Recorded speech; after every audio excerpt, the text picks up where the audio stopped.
Lo que nunca habría que decir de Giuseppe Rivera es aquello de Byron de que su paleta estaba alimentada con la sangre de todos los santos, ni creer la leyenda negra que Parrino difundiría en el siglo XVIII.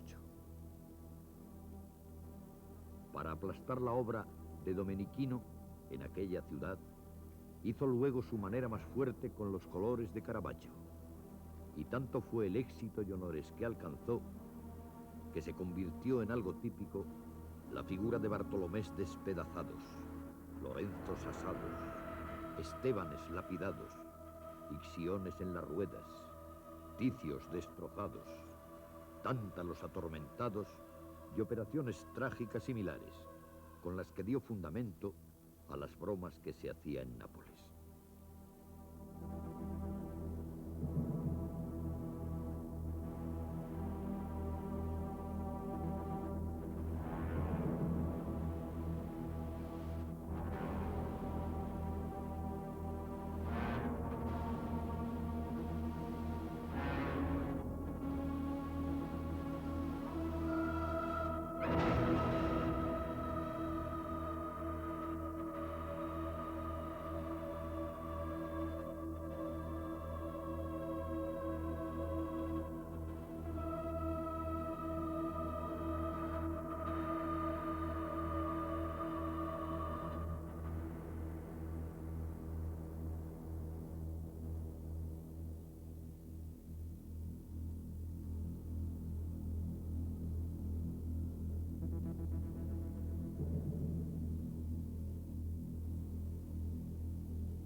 Sí, a Nápoles, posesión por entonces de la corona española, se dirigió Rivera desde su ciudad valenciana de Játiva, hacia el 1616, con unos 25 años, no sin antes haber pasado algún tiempo en Parma y en Roma, por supuesto, de donde huyó de sus acreedores. Su llegada al virreinato no fue muy brillante, si nos fiamos de la descripción que de él hace un coetáneo. Va mal vestido, con su rodilla de velludo raída, las calzas agujereadas y los zapatos de terciopelo rotos, que contrasta con lo que más tarde se afirmaba de él.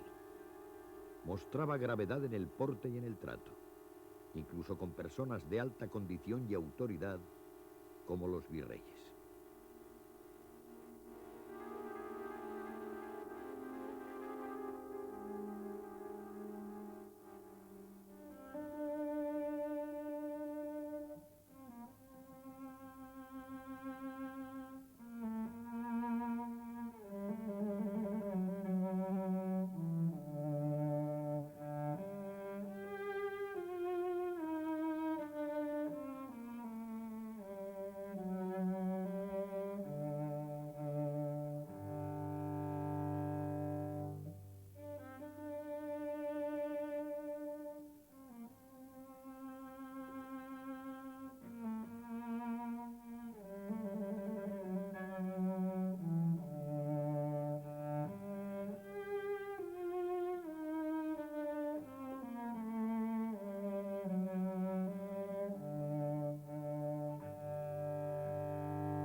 En Roma, como no, quedó totalmente seducido por la pintura de Rafael de Urbino. Pero el divino tenía demasiados seguidores que abrumaban el arte cortesano con un manierismo difícil ya de soportar. El vital y naturalista Caravaggio se convirtió decididamente en modelo a quien imitar, aunque Rivera acentuaría el aspecto tremendista, rayano en el feísmo, tan peculiar y distintivo de lo ibérico y tan genialmente expresado por artistas como Velázquez, Goya o Picasso. Claro que esa marca, que se ha considerado tan propia de lo español, no es más que la vinculación a una remota tradición germánica, interpretada con lenguaje italiano, mediterráneo.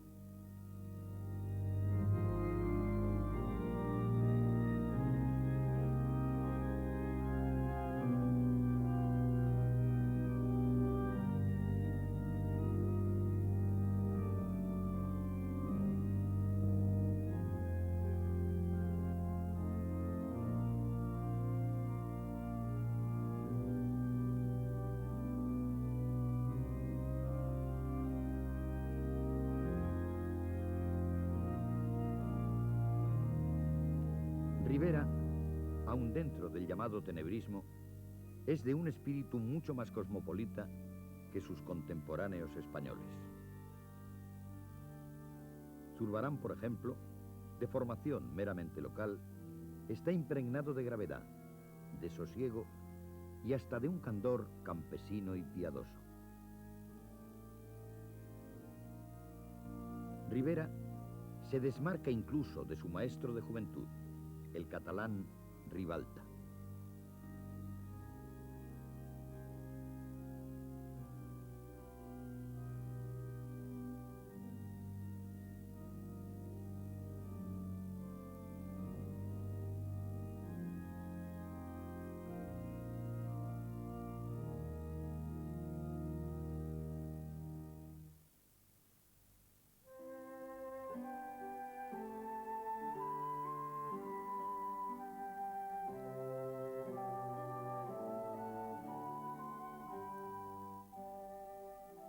Y mientras en la Escuela de Madrid Carducho hace un manierismo reformado, en Sevilla Pacheco no pasa de ser un rudo venecianista. Habrá que esperar a Velázquez para ver algo realmente nuevo.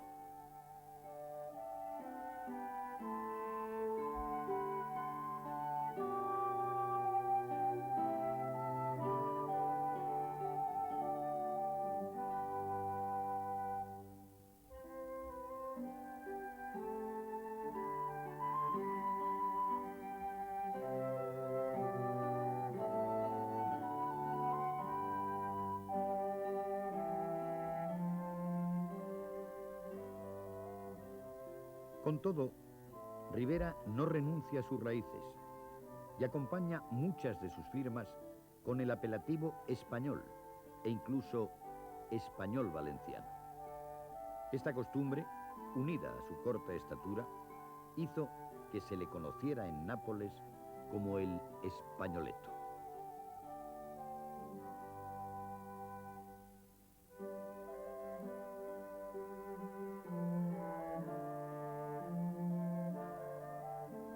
El desconocido Españoleto tuvo la fortuna de ser descubierto en la calle, mientras dibujaba, por el mercader y pintor judío Juan Bernardo Asolino, que le ofreció la mano de su hija Catalina a la par que su importante mecenazgo, ambas cosas gustosamente aceptadas por Giuseppe Rivera.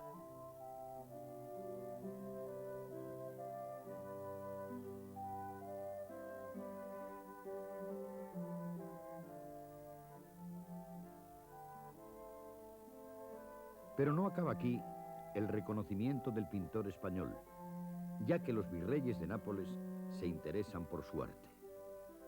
Muchos de sus encargos provienen del duque de Osuna, que con su vuelta a España conseguirá que el modo de hacer de Rivera influya profundamente en la escuela sevillana.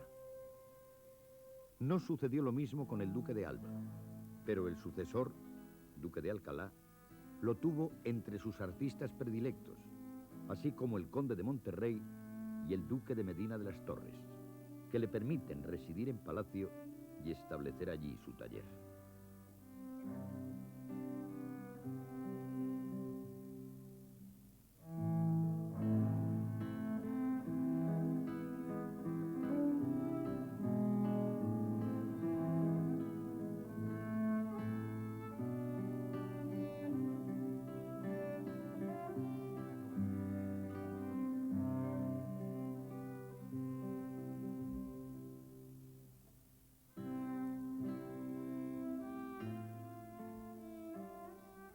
La fecha de 1630 es clave en la evolución pictórica de Rivera.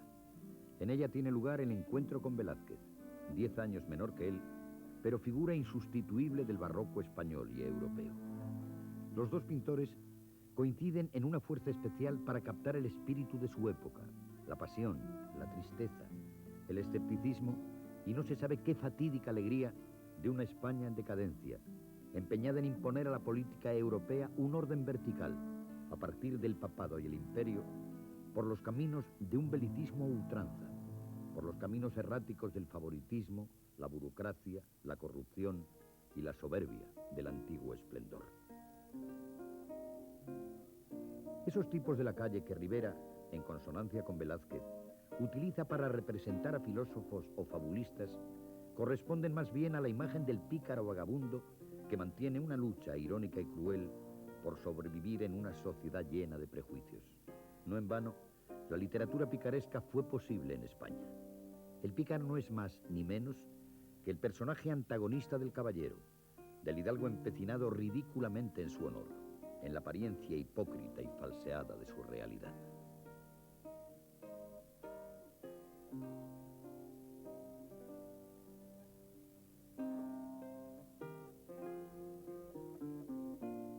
Así son concebidos también sus apóstoles, como hombres de la calle, esas callejas y plazas napolitanas que también conocía Rivera y en las que era también conocido.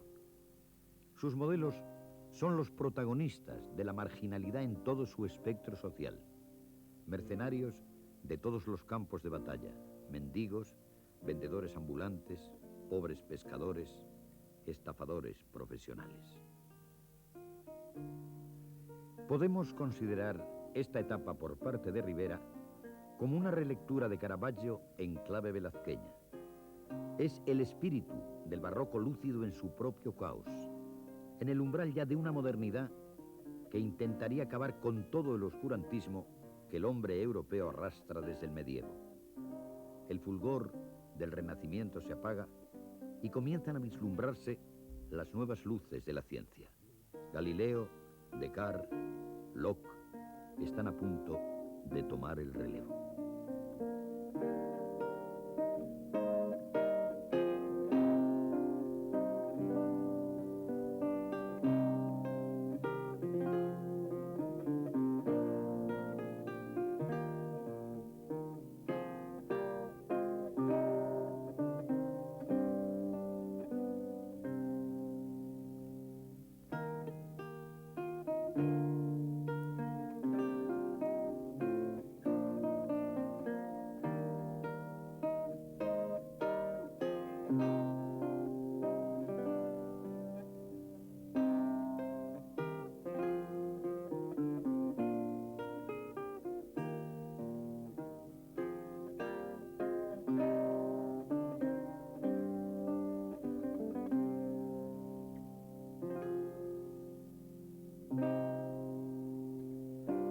Parece como que Rivera se esforzara por superar los límites de lo permisible, identificándose tanto con ese mundo de la marginalidad que hasta él mismo se toma posiblemente como modelo para pintar la figura de Santo Tomás.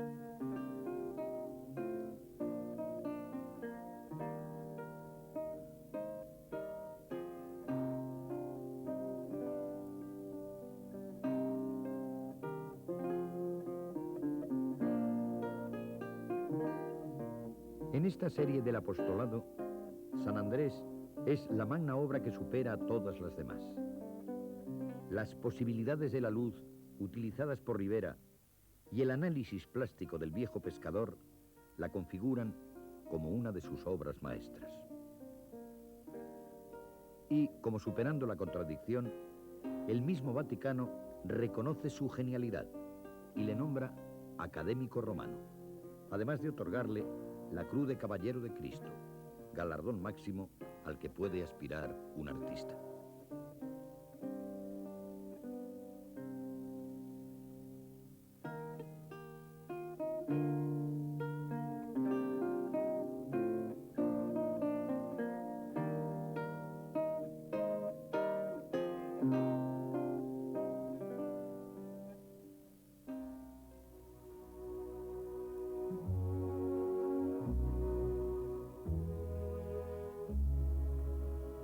El Rivera dibujante, el Rivera tenebrista, se convierte definitivamente en el gran maestro de la escuela napolitana, y su captación realista del mundo cotidiano que le rodea será una de las constantes que acompañarán toda su obra. Un siglo después de su muerte, Mengs juzga así su estilo y su lugar en el mundo pictórico. Rivera es admirable en su imitación del natural, en la fuerza del claroscuro, en el manejo del pincel y en la presentación de los accidentes del cuerpo, las arrugas, los pelos, etc. Su estilo es siempre fuerte, pero no alcanzó a Velázquez en la inteligencia de las luces y sombras, faltándole la degradación y el ambiente del aire, aunque en el colorido es de mayor fuerza y brío.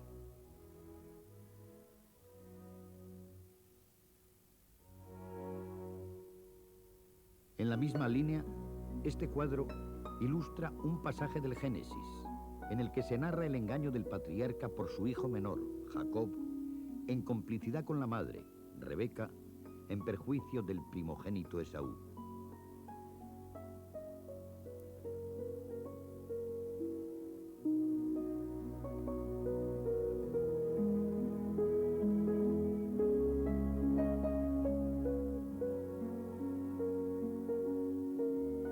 La máxima expresión se centra en las manos del viejo Isaac, que intenta comprobar la realidad a partir de su ceguera.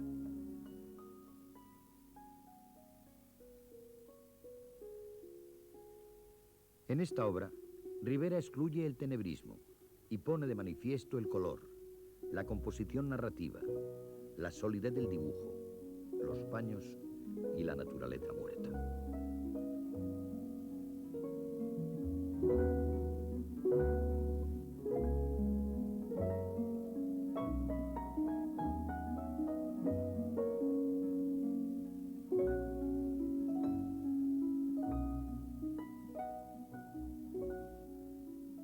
Aunque este cuadro se conoce como el retrato del escultor ciego Gamazo, posiblemente su identificación sea errónea y se trate más bien de una representación del sentido del tacto, parte tal vez de una serie sobre los sentidos, tema anteriormente tratado por Rivera.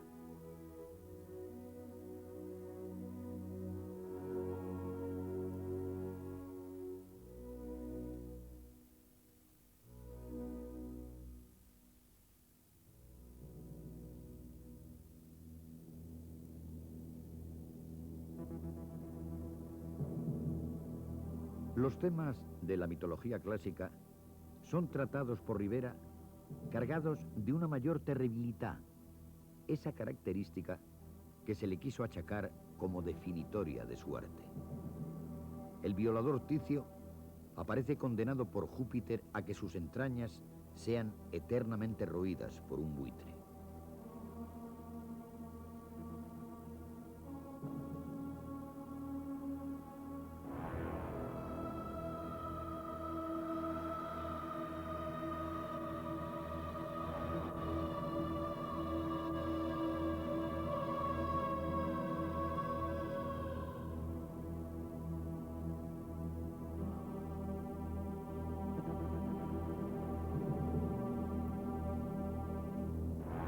Junto a Ixión, atado a la rueda ardiente, forman parte de una serie sobre las furias. Dicen que estos cuadros fueron pintados por encargo de Lucas van Hüffel, pero que produjeron tal horror en su esposa que dio a luz un niño deforme, siendo devueltos al pintor. Esta anécdota debió de contribuir a la fama de sanguinario atribuida a Rivera, que luego los románticos se encargarían de exacerbar.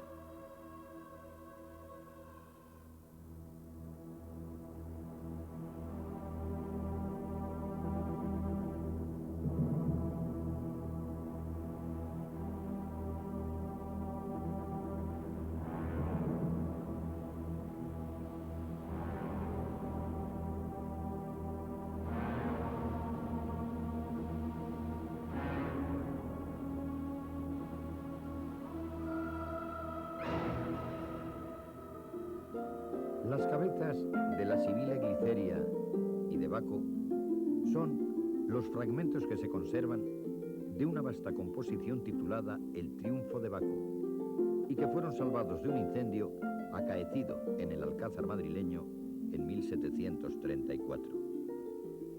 Por su tratamiento, parecen tener una cierta similitud con el Sileno ebrio de Capodimonte en cargo del duque de Alcalá.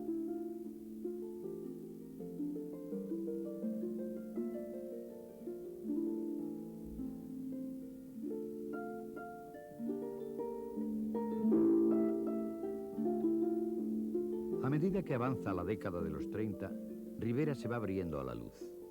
Tal vez su amistad con Rubens o la influencia de la escuela veneciana, o más posiblemente aún la presencia en el sur de Italia de Van Dyck, hacen que el pintor valenciano expanda su mundo cromático hacia los colores tornasolados, el naranja o el amarillo.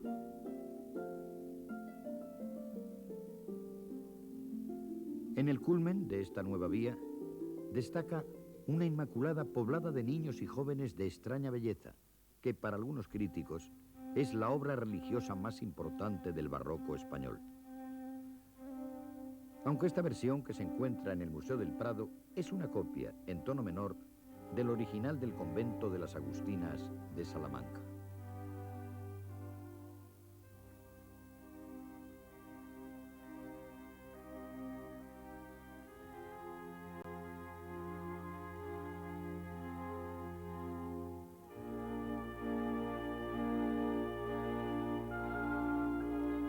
El combate de mujeres representa la romántica contienda ocurrida en Nápoles, en la que Isabella Carsi y Diambra de Petinella se enfrentan en duelo por el amor de Fabio Serasola. En este cuadro se ha querido ver la influencia de juventud en su admiración por Rafael y Correggio.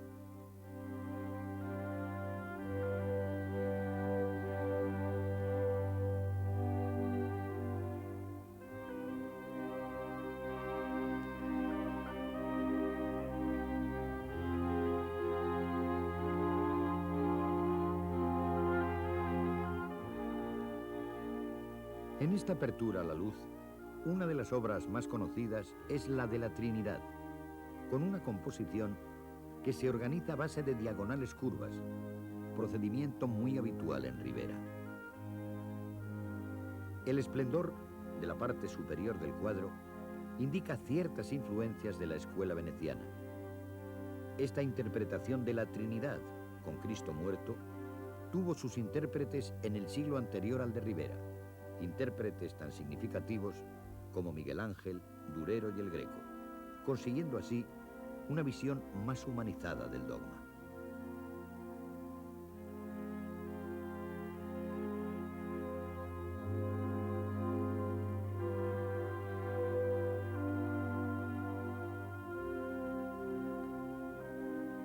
En el sueño de Jacob, Rivera elude el tema de la escala por la que Jacob veía subir y bajar a los ángeles de Dios, pero convierte la visión en una neblina dorada que ilumina su cabeza.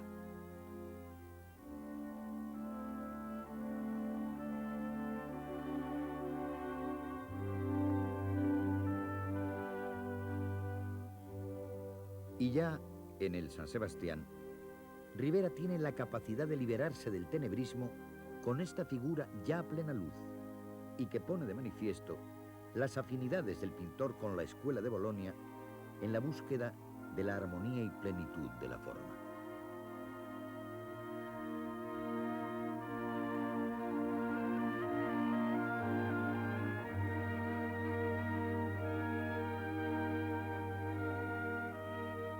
Al final de la década de los 40, Rivera envejecía y el virreinato en Italia era violentamente convulsionado por la sublevación de Masaniello. Esta circunstancia política afectó profundamente a Rivera, no solo por su condición de español, sino también por los escandalosos amoríos de su hija Ana Lucía con el infante Juan José de Austria, destinado al frente de las tropas españolas en Nápoles e hijo natural de Felipe IV y de una famosa actriz, María Calderón, más conocida como La Calderona. El tomar como modelo para la Magdalena a su propia hija tal vez signifique la sublimación de sus turbulentas relaciones. Este cúmulo de acontecimientos, unido a la parálisis de uno de sus brazos, supusieron un repliegue interior que revierte en una atmósfera de melancolía que se refleja en sus últimos cuadros. Todo un repertorio de ermitaños penitentes constituyen el canto de cisne del pintor valenciano. En ellos se acentúa de nuevo el tenebrismo caravallesco, su naturalismo rabioso y la vitalidad sorprendente de Ribera.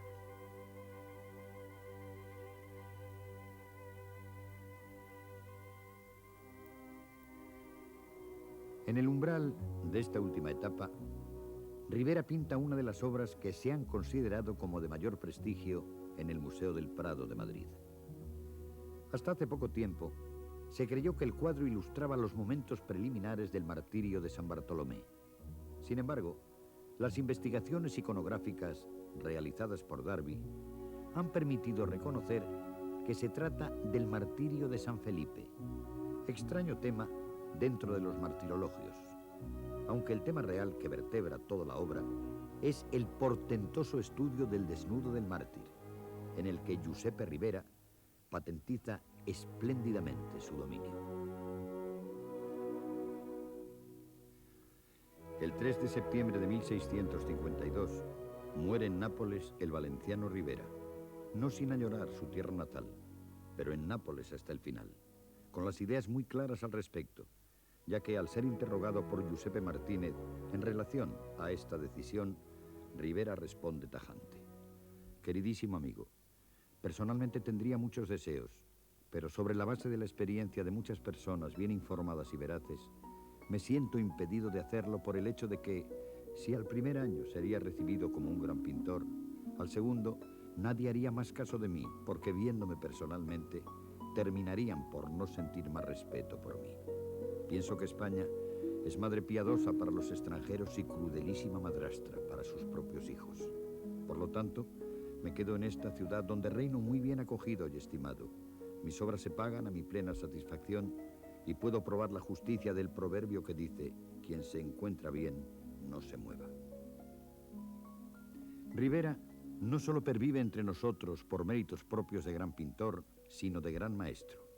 De sus alumnos directos o indirectos, toda una pléyade de artistas destacaron en la historia pictórica de Italia. Los hermanos Francasano, Stangione, Guerchino y sobre todo Lucas Giordano son tributarios a su magisterio. De Francia no podemos olvidar a Vignon, Ribot, Bonnat e incluso Manet. En España, la pintura posterior no pudo olvidar al Ribera pintor o grabador. Desde Velázquez a Goya, pasando por Zurbarán, Cano, Murillo, Carreño o Claudio Coello, todos llevan la impronta del maestro indiscutible del gran barroco español y de la escuela napolitana.